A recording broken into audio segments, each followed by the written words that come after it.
history book prompted. Let's have a look at Daily Mail. Not that I particularly like the Daily Mail, but let's see what they say. So do keep in mind that the Daily Mail tends to be biased. But with that out of the way. Or they're actually using woke. Now woke history book promoted to school classes. Goodness gracious. Claims Stone Age was built by black people. B should be capital, just like W and Y should be capital anyways. While Waterloo and Trafalgar go untaught. Woke teaching resources promoted to schools claims that Stone Age was built by black people and the Roman Emperor Nero married a trans woman. Oh yeah, well this part of course is, yeah, I've already discussed this also when it comes to Elagabalus. Yeah, Elagabalus. First Elagabalus, just like the Queen of Sweden. There is a Queen of Sweden that they say was transgender.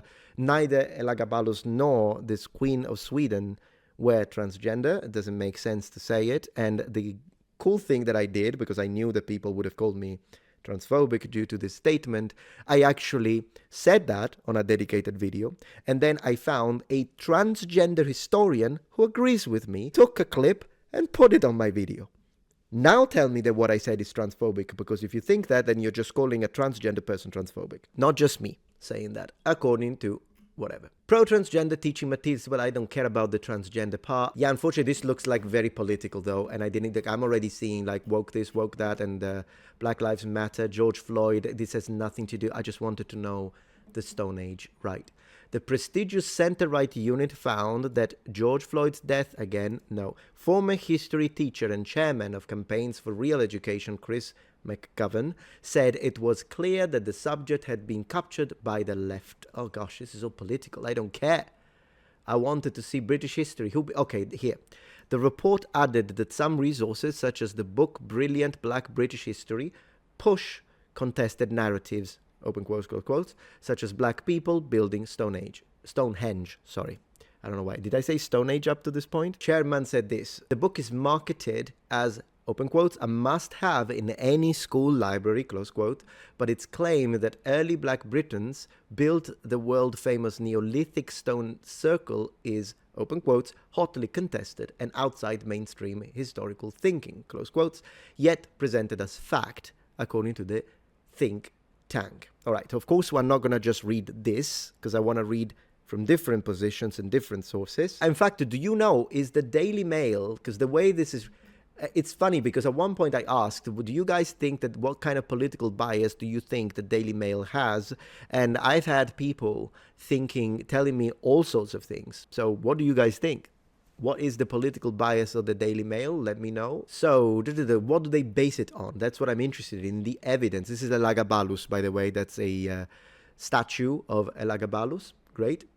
A history book promoted to schools claims the Stone Age was built by black people. A policy exchange investigation found. All right. While in some cases these initiatives have a positive effect, such as exposing pupils to, open quotes, wider world history, close quotes, the report flagged serious concerns about replacing facts with biased narratives. Look, you know my position. Any narrative that is biased and it comes from a political message and enters schools is dangerous. I don't even care what side.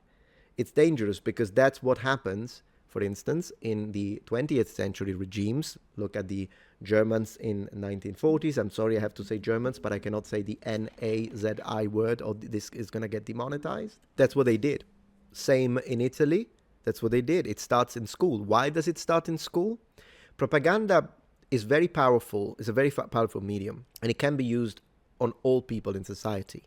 But when you use it to children, then the children are the people that suffer the most within society, because they haven't still completely, of course, developed the prefrontal cortex, their ability to distinguish something that is false objectively and something is true is really, it's not there yet. It's not fully formed. And so, of course, when you tell them something is true, then they'll believe it. And it's something that is being taught, and I say that as an educator, former educator, is you teach something to a child and it was wrong. And I know we have all gone through this, by the way. Something we were told, we were very young, they told us something, and then it happens to be false. And you're like, really? That was false? You believed it because you were either maybe your parents told you they were wrong, maybe your teacher told you they were wrong. I mean, look at the idea of plate armor is so heavy that you need a crane to lift the knight and put it on top of the horse. This is something I heard my history teacher say in middle school.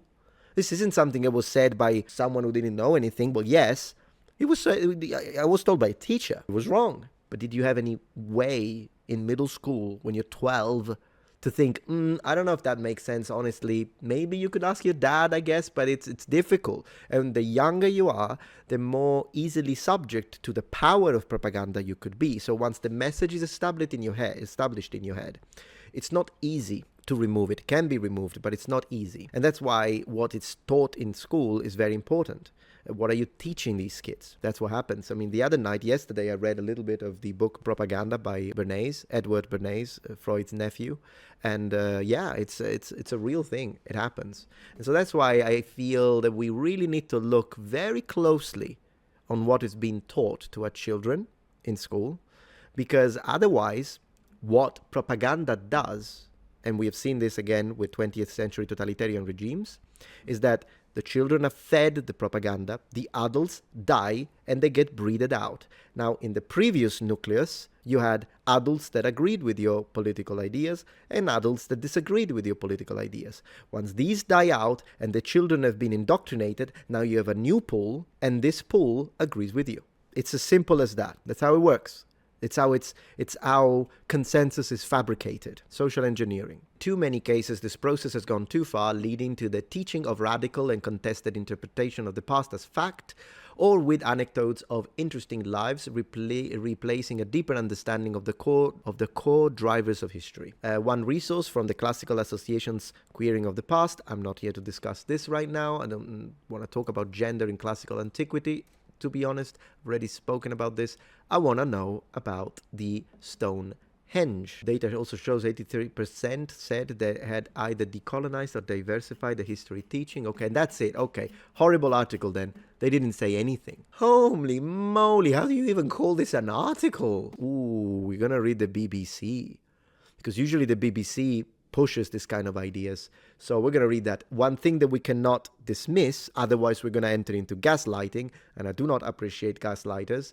One thing we cannot dismiss is that this is being pushed. Stone Age DNA reveals origins of builders. So are they pro? Are they pushing it? That's what I would expect. The ancestors of the people who built Stonehenge traveled west across the Mediterranean before reaching Britain, a study has shown. Researchers compared DNA extracted from Neolithic human remains found across Britain with that of people alive at the same time in Europe. Already you need to tell me the pool, because if the pool is very small, then it's not representative to the population, the entirety of the settled populations, but just to say, the Neolithic inhabitants were descended from populations originating in Anatolia, modern Turkey, splendid, so like Fertile Crescent. Already that would make me think Semitic, but let's see. That moved to Iberia before heading north. They reached Britain in about 4000 BC. Details have been published in the Journal of Nature, Ecology and Evolution. We might check this one. The migration to Britain was just one part of a general massive expansion of people out of Anatolia in 6000 BC that introduced farming to Europe.